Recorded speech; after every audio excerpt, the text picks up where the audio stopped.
نماز میں سورہ فاتحہ کے بعد آمین آہستہ کہی جائے گی یا بلند آواز سے؟ اس کا جواب یہ ہے کہ آمین ہمیشہ آہستہ پڑھی جائے گی، خواہ وہ کوئی بھی نماز ہو، اور یہ حکم امام کے لیے بھی ہے، مقتدی کے لیے، اور اکیلے نماز پڑھنے والے کے لیے بھی یہی حکم ہے۔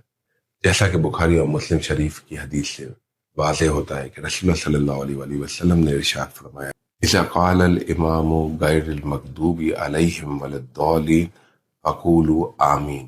جب امام غیر المغضوب علیہم ولا الضالین کہے تو تم سب آمین کہو۔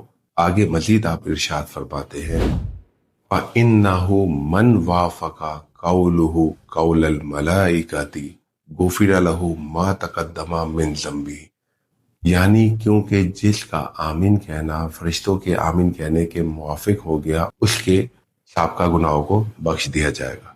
اس حدیث سے واضح ہو جاتا ہے کہ آمین ہمیشہ آہستہ ہی کہنی چاہیے، کیونکہ فرشتے بلند آواز سے آمین نہیں کہتے بلکہ آہستہ آواز سے کہتے ہیں، اور ان کی آمین کی آواز نہیں آتی، لہذا ہمیں بھی چاہیے کہ ہمیشہ آہستہ سے آمین کہیں۔